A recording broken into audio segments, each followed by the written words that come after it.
में जब दिया लगाओ और मंदिर में जब दीप प्रज्वलित करो, उस समय पर जब मंदिर में दीप लगाएं और मंदिर में जब दिया प्रज्वलित करें, अगर गोल बाती है तो वो तो दिए के बीच में ही होगी, फूल बाती है तो वो दिए के बीच में होगी। और मान लो अगर लंबी बाती लेकर गए हो, लंबी बाती को लेकर पहुंचे हो, तो अगर दीप लगा रहे हो, कामना रखकर लगा रहे हो कि मेरी ये कामना है, तो वो दीप का, बाती का मुख अपनी ओर रखना, पर कोई कामना नहीं। हम भगवान को केवल इसलिए रिझा रहे हैं कि मेरा भोलेनाथ मेरा भंडार भरे और मेरे घर में सुख समृद्धि दे। तो दीप की बाती का मुख भगवान की ओर होना चाहिए कि हमने तेरे भरोसे पर छोड़ दिया। अब हम किसी से नहीं पूछेंगे कि हमें क्या करना है, ये दीप की जो बाती का मुख है वो आपकी ओर है। अर्थात मेरा जो जीवन है, मेरा जो संपूर्ण परिवार है, मेरा जो कुटुंब है, मेरा जो कबीला है, मैं जिस घर में निवास करती हूं, मैं जिस घर में रहता हूं, उस घर का संपूर्ण कारभार सब तुम्हारे भरोसे पर है। तो बाती का मुख कहां हो गया? भगवान की ओर हो गया। बाती का मुख फिर भगवान की ओर।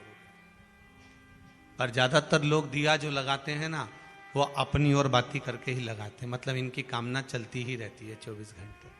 कुछ कुछ कामनाएं इनकी जागरूक रहती है, इनकी कामनाएं निरंतर रहती है। पर उस बाती में जब आप अपना संपूर्ण परिवार, संपूर्ण अपने परिवार का, दुकान हो, धंधा हो, व्यापार हो, व्यवसाय हो, चाहे आप जितना भी कार्य कर रहे हो, फैक्ट्रियां चला रहे हो, वो सब अपने भगवान के भरोसे पर दे दिया, भगवान की ओर दे दिया। तो इसका मतलब ये नहीं है कि बाती का मुख भगवान की ओर हो तो तुम भगवान के बिल्कुल करीब में बाती का मुख कर लगा दो और भगवान को मालूम पड़े चोट लग जाए, ऐसा भी नहीं।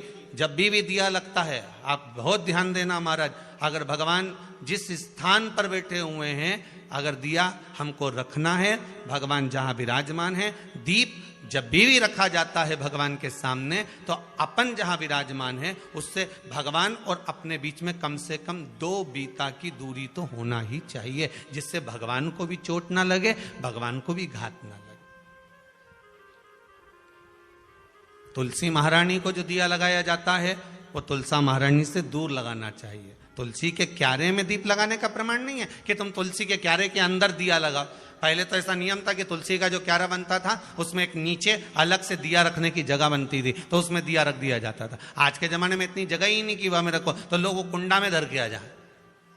अब वो कुंडी में रख के आए, मालूम पड़े तुलसी महारानी का पत्ता मुरझा जाता है, तुलसा महारानी भी ऐसी मूर्छित हो जाती है, तुलसा महारानी भी चारों तरफ से वो दिए की लो से जल जाती है। ऐसा दीप लगाने का कोई फायदा नहीं, ऐसे दीप की कोई महत्वता नहीं है। किसी को कष्ट देकर, किसी को परेशान कर कर, देवता हो चाहे आप हो, आप किसी को कष्ट देकर, किसी को परेशान कर कर अगर भजन कर रहे हो तो उसका कोई सुख नहीं है हमारा, उसका कोई आनंद नहीं है। किसी को भी कष्ट देकर अगर आपने भजन भी किया, यज्ञ भी करा, दान भी करा, पुण्य भी करा, सत्कर्म भी करा, भजन भी करा, उसका कोई